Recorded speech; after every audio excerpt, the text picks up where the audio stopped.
When I say freaked out after that, I was like, oh my God, oh my God, oh my God. We're going to talk about your birth story. We about to tell the whole wide world about your birth story. Yes. Hey, it is your girl, Nay, the Untamed Socialite, and I'm here today with my little bestie, Baby A, and I just wanted to do I don't know how quick it's going to be, but I wanted to share my C-section story. April is C-section Awareness Month, and so I just wanted to share what my experience was with having a C-section. I'm taping this during Black Maternal Health Week, and as a Black woman in America, I think that it is very important that we know all of the statistics and stats, and we know about a lot of the bad ones. And I just wanted to share a positive C-section story and maternal health story. So,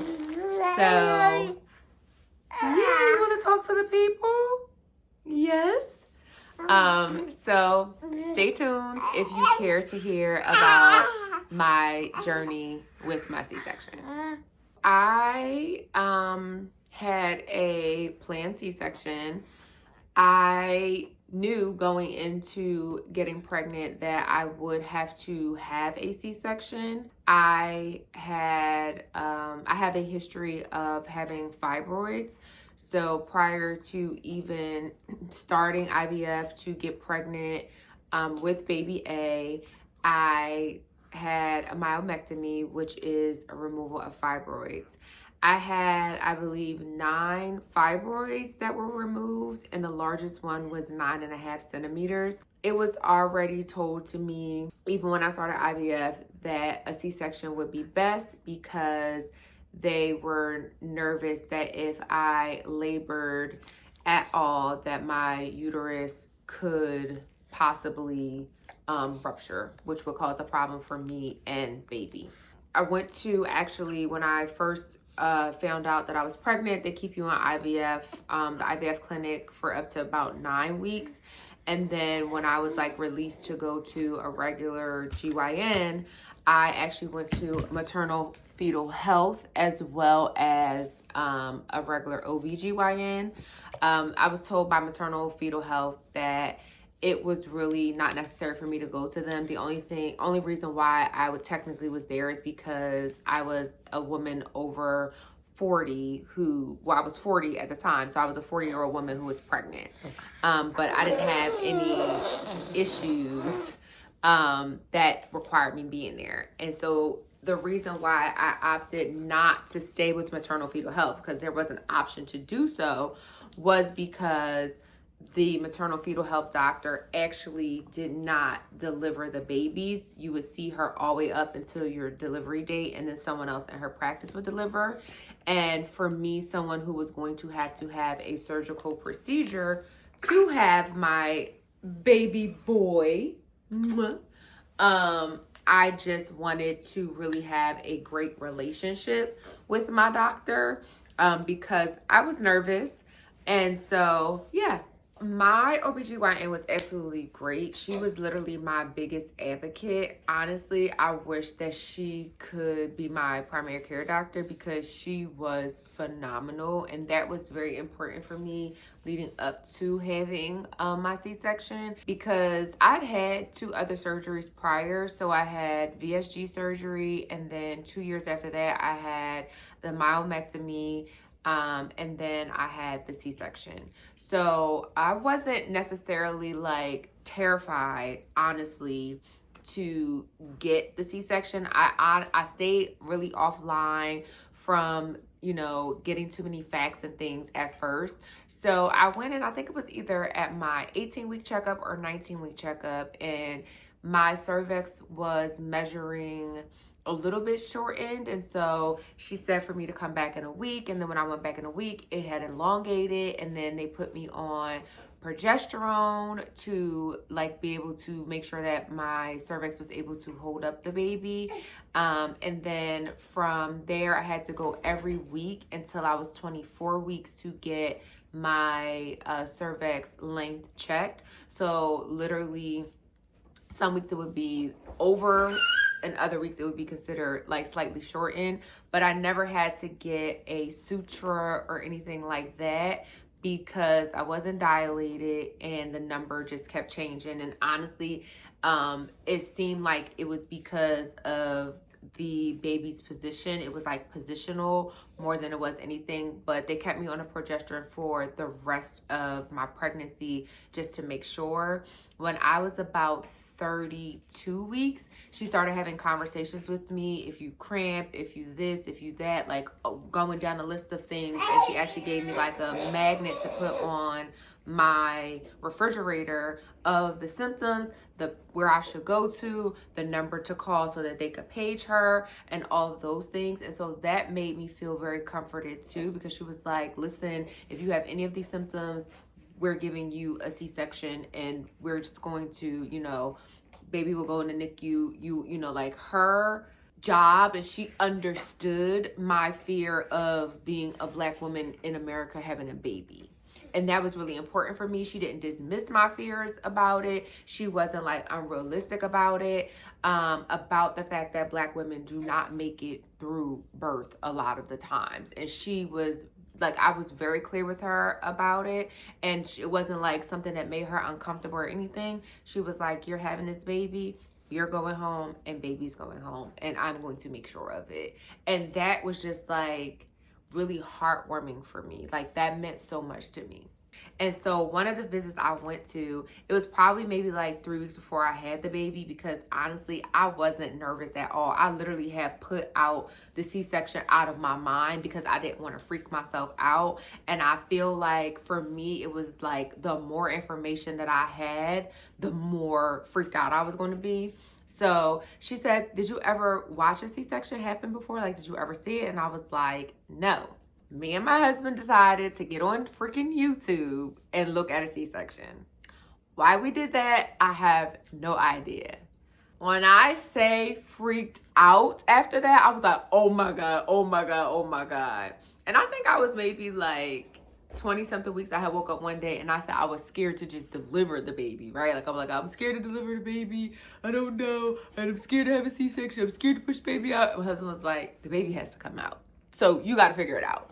So anyway, we looked at this C-section. It probably was like 2 weeks before I had the C-section. We looked at the C-section and I was like, oh shit. Something else I want to add is that I did not have preeclampsia before I get to I'm going to get to the day. And I believe it was because she put me on aspirin, a low dose of aspirin, probably like in my second trimester, at the beginning of my second trimester, to prevent me from having preeclampsia. My blood pressure was never high until my visit the day before I had the baby. I was the healthiest that I've ever been in my life the entire time I was pregnant. Like right now I need to get pregnant so I can get back to being healthy. My third to last visit, we talked about like the way I was gaining weight, because I wasn't gaining weight at first and then I like rapidly took off and was gaining weight, but then it was fluid. So I started getting fluid. She was not concerned. We already had a conversation about my due date. So I was able to basically choose my due date. She gave me 2 dates that to choose from. So one was him being delivered at 36 weeks and the other one was him being delivered at 37 weeks, because she was adamant that after 37 weeks that she was not going to let me go past 37 weeks because they did not want me to contract at all. And so the day before I go in, and I was like about 10 pounds. I had gained 10 pounds in fluid in 1 week. And so my blood pressure was a little elevated. It wasn't high. Like I've had high pressures before, like in the past, because I have high blood pressure. And she was like, this is why I'm glad you're having a C-section. Like, you know, towards the end of pregnancy, and even the maternal fetal health doctor told me, it's like during your first trimester, most people are okay. Second trimester, most people are okay. It's like that third trimester and closer to the end where like things start to kind of get a little, you know, like things can, I don't want to say they start to get concerning, they can get concerning. And she was like, this is exactly why. So I didn't pack my bag until the morning of my C-section. Don't do that. Don't be me. So my husband and I, we packed our stuff up. We had to be to the hospital. I think my check-in time was at 8 a.m. And then my C-section time was supposed to be at 10:15. I was supposed to go into surgery at 10:15. Go in. We got there at 8. We did all the paperwork and all the other stuff. And honestly, I did not start getting nervous until the night before. So we watched the C-section. My visit with her was on that Wednesday because I told her I was scared. She was like, it's normal to be nervous. If you weren't nervous, I would actually be concerned if you weren't nervous. We did that. They put me to the monitor. They put the baby on a monitor. My nurse came. So I think the lady that was there was an attending doctor. So she came in, she asked me all the questions, they go over all of your medical history. They go over a bit of your prenatal history. So she went over all of that with me. She kept asking me a lot of questions. People came around because they were doing some kind of study. I got paid to do some kind of like azithromycin study or something like that. The nurse hooked me up to saline, and she hooked me up to, they give you an antibiotic before you go into the OR. So they started the antibiotic, and then they wanted to give me like an extra antibiotic or something like that. That was what the study was about. And then like she just kept making sure my vitals were good, the baby's vitals were good. Like she was preparing us. She had me get dressed for the C-section. She let us, like she told my husband, and we already knew this from us watching it, that he was not going to be able to go with me at first, that they had to get me like scrubbed in, or the doctor had to get scrubbed in and all those things, and then like they had to start some things with me first before he was able to come in, but that she would make sure that, you know, like as soon as he was able to come in, that she would go and get him. Then my doctor came in before she scrubbed in, and she checked on me to see how I was feeling, to just like, you know, reassure me that everything was going to be okay. She already knew what Ace's name was going to be, so she was referring to him by name, and she was like, we got it, it's Ace's birthday. And so it was just very beautiful. My blood pressure was carrying, okay? Like it was a little scary for me, but nobody was concerned. And my doctor was like, this is like, I'm glad that we're doing this. This is just really great that we're doing this. And part of my blood pressure being high, one was because I was nervous as heck at this point. It was real. Then the anesthesiologist students come around, with the residents come around, and they talk to me. They asked me a bunch of questions, and they prepared me to get the I think it's a nerve block. It's not an epidural. I thought you got an epidural when you had a C-section, but it's not an epidural. I believe it's a nerve block. So they, you know, like, you know, talk to me about that. I thought that they would give you something to calm your nerves down, like in one of the water bags, but they don't do that. You literally have to go into the OR lucid. Lucid is the right word, right? When you have all your faculties. So anyhow, it was just me and a nurse. She told Sean, like, told Sean, like, here, you start getting yourself together. When we left, and she was like, I'll be back to get you. So we go into the surgery room. If you've ever had surgery, those rooms are always cold. When I had my weight loss surgery, that was my first surgery ever, and one of the attendees in the room was like, come on, get ready for NASCAR. So I always think about that, because it's like so many people in that room, and you wouldn't think it, because from the outside it's very quiet, and you get in this bright, like when I say bright white lights, like it is bright action, okay? And it's like so many people in there. It's nurses, it's doctors, it's the anesthesiologist team, it is surgeon techs, There's OR technicians in there. There are people in there like cleaning up stuff. It's a lot of people in the OR. So they give you a nerve block first, and then they do something else in your back. I know I got 2 needles for sure in my back. It's like it works from your legs up, and so they hurry you to get up on the table so that before your legs go numb, you don't, like you won't be able to get yourself up there. So they help you up on the table, and then so before she stuck me with the thing, she already told me that you can feel like you're not breathing, like you're having trouble breathing. She's like, that's not what's happening. You just feel like that's what's happening. Honestly, this is a major surgery. And my mom always told me, like, when you have a baby, you'll understand that like childbirth is, she says, it's like the closest you get between life and death while you're still on earth.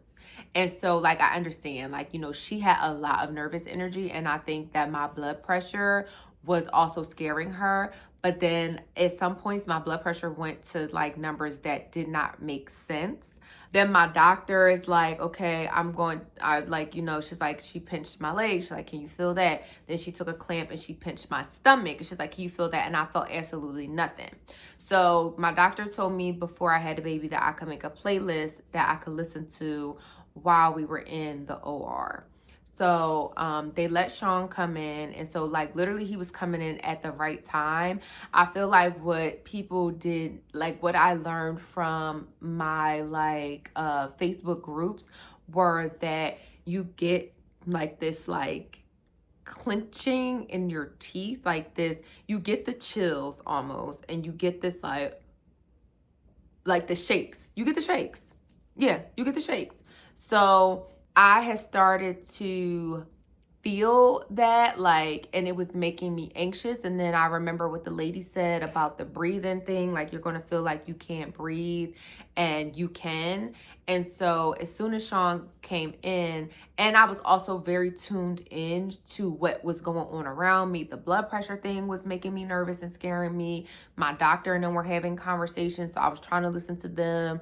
Like, I was actually very heightened and nervous at that point, and not because anything was wrong or there were any reasons for me to be nervous, but I was literally getting 7 layers of my skin cut open while I was awake. When Sean came in, he was like, do you want me to play some music? And I was like, no, can you just talk? I'm starting. He was like, you're anxious. And I said, I'm very anxious. He's like, you're okay. And it just felt like, honestly, my husband and I were on a date. Like, it felt very like we were on a date. We were laughing. We were talking. Like, I can't believe we're doing this. And also at the same time, as my doctor is like cutting through layers, she's not telling me what she's cutting, but she's checking in with me. She's like, you're doing good. She's like, we're almost there. It's almost time. She's like, she's just reassuring me that all is well. And then the outside of the room is the pediatric team that comes in to check the baby and make sure everything is okay. Then my doctor was like, okay, Sean, get your camera out. It's time. Baby Ace is here. It's time. And she was like, she held him up. Boy came out howling. It was no slapping him on the face. It was no, it was none of that. My boy came out and she was like, look, Janai, look. And I was like, I feel like I zoned out. I was like, oh. And I was like, I wondered if, because I had the C-section and you're on all these meds, because in the movies, everybody cries when they have a baby. I literally spent 3 therapy sessions after I had the baby going through my reaction because I thought that something was wrong with me. And then I was like, I clicked back in and I started crying. I was like, oh my God, look at him. And I was like, my husband and I were looking at each other and we're like, we did it. Oh my God. And then you click into, is he okay? And my husband's like, he's all right. Does he have all his fingers? Does he have all his toes? And so it was very important for me, for him for my husband to cut the cord, for him to stay attached to the placenta as long as possible. So my doctor was like, we have to hand him over to pediatrics so they could check him out. We got to spend some time with him, like, and they took photos of us and everything like that. They took a photo of me and him and Sean together, which I thought was really great. My anesthesiologist resident actually did that, so I was really grateful for that. And then my doctor was like, so when they had took him over to the pediatric people, my doctor was like, oh, Janai, you don't have any scarring from your myomectomy. Things look good. So if you want to have another baby, you're good to go. My baby boy started screaming. He was like, ah, ah. Like, he's like, hell no, it's just me up in here, okay? So that was beautiful. And then the baby stayed with us. I have a funny story about that. They put him in a warmer, and to keep his temperature warm, like, they cleaned him off, did all that stuff. They weighed him, did all that. And like, while they're doing all of that, they're explaining to me what they're doing to him, and my doctor's explaining to me what she's doing to me. So actually was born exactly at 10:15. So he was 6 pounds, 13 ounces, and he was 19.5 inches long. And so the crazy part about it was he was born at 36 weeks. And so if he would have gone to term, my boy was going to be big. Like, he was probably going to be like 8 pounds, because I still had I would have had 4 more weeks to go. Sean leaves the room, and my doctor is like, you did so good. Then everybody's like, he's so cute. He's so handsome. He's so cute. She stitches me back up, and she's talking to me the whole time she's stitching me up. They still had to clean me up. So I think that, I feel like all that was probably maybe 15 minutes. I think Sean left the OR maybe at 10:30. And he sent the announcement to our, letting everyone know I was safe, I was fine, I was okay. And then I think maybe by 11, I was back in the recovery room. And then it was funny because somebody was like, oh, where's Ace? Did he go with Sean? And the nurse was like, no. And so she was like, he's right over there. And the warmers, it just looked like it was a pile of blankets in there because my boy had turned himself over. She was like, oh my God, this baby, how did he turn himself over? Well, he turned to his side. He wasn't on his face. So that was funny. And so then when we got back to recovery, now I'm super glad that I had, like I said, learned about the shakes thing, because that would have freaked me out. We get to the room. I asked immediately for a lactation consultant because I wanted to latch him. Immediately, as soon as we got to the room, Sean was actually the first person to do skin to skin with him, because that was the whole thing too, was to make sure that he had time to do skin to skin within the golden hour. So at that time, they were preparing the room for us downstairs on the actual floor that we would be staying in. I just, kept talking to Sean. We kind of rested for a little bit as best that we could. I remember when he was crying and I was kind of trying to quiet him, and Sean was like, he's a baby, he's supposed to cry. So first you start being able to however it went, it was little by little, I was able to sit up fully. I was able to feel my legs. Then I was able to sit my legs up on the bed, but I wasn't able to get up and walk yet. But once we got downstairs, they took him to the nursery. And so I was adamant that I didn't want him to stay in the nursery. So they took him because they have to check him out and everything. I was very clear, every time he goes to the nursery, for the most part, you need to go with him. Especially, we were nervous or whatever, but also what they do is they put alarms on the baby. So that's what they had to do. So they took me in the room, and did she come and rub my stomach? Or am I thinking that that's what she did? She, rubbed my uterus to make sure that it was doing what it was supposed to be doing. I think at that point they finally brought us food. I feel like when I was in recovery, I think they let me have graham crackers and apple juice. I don't really remember the hospital food, but they bought me a tray of food I was able to eat. And then the night nurse actually took my catheter out, and then I walked to the bathroom and I was able to use the bathroom on my own. And then I was in the hospital I got there Thursday. I left on Sunday. So I was in the hospital for 3 days. So mind you, now this is where it gets a little mixy. There is a crisis on opioids, so I will not discount that.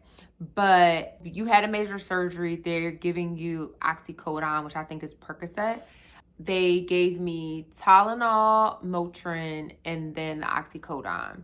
What I will say is that the first day I took it, I didn't feel any pain. Of course, you're hopped up on whatever medications, blockers, and all that other stuff. So Friday, day nurse came in and she said to me, she was like, listen, I know you may not want to take the oxycodone, but I really think you should take it, because I was like getting up, moving around. I probably wasn't supposed to be doing those things, but she was like, you would rather be able to do things for your baby than to be in pain. It's okay.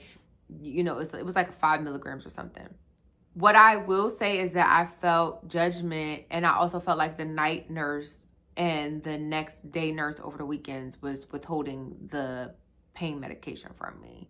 And that's where you have to advocate for yourself, of like, because the Saturday day nurse flat out was like, you don't want to take those things, and you're breastfeeding with a baby and like that kind of thing. And it was like, yeah, but when I wasn't taking it, I was in pain.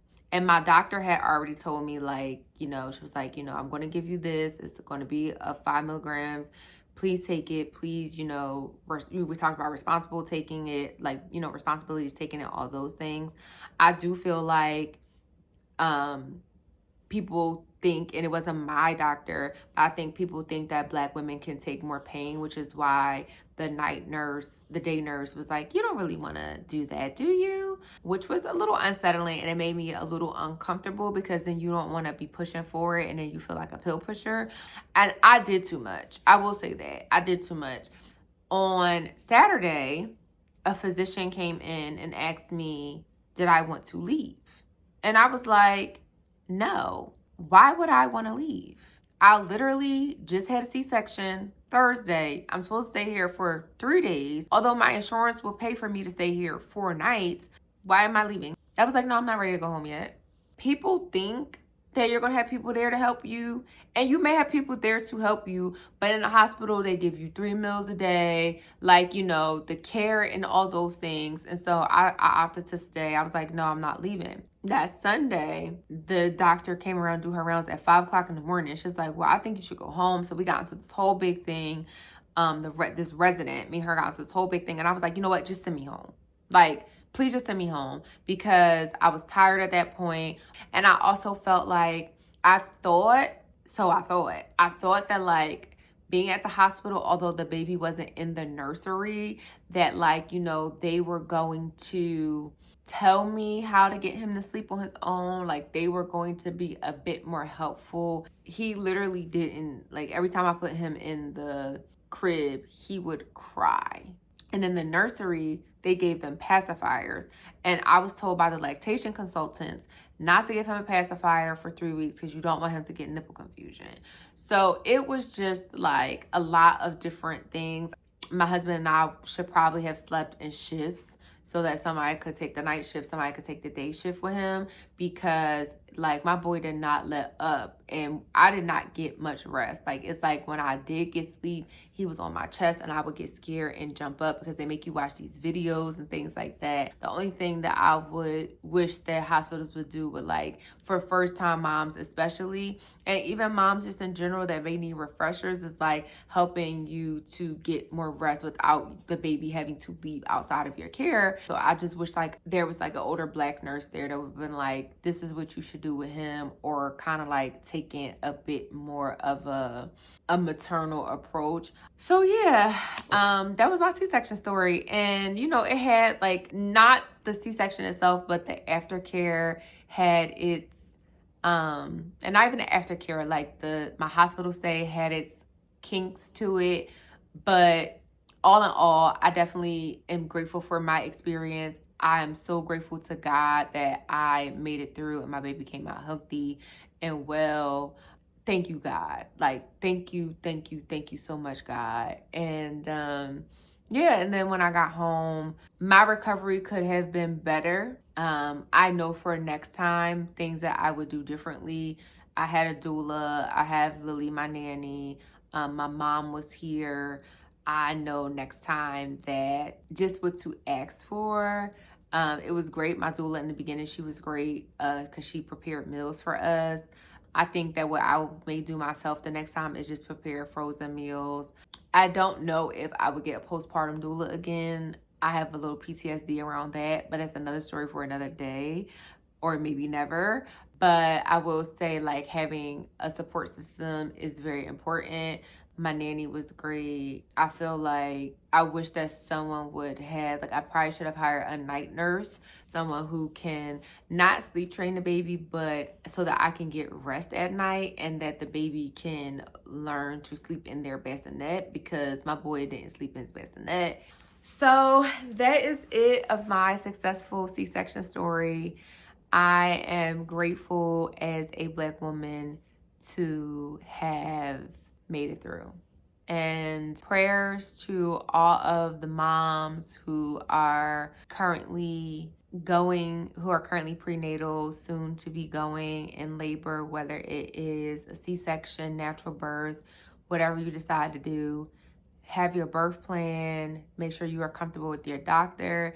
If you are not comfortable with your doctor, go get a second opinion, third opinion, fourth opinion until you find someone who makes you feel safe and seen. Thank you for watching. Yeah, I'm going to end it here.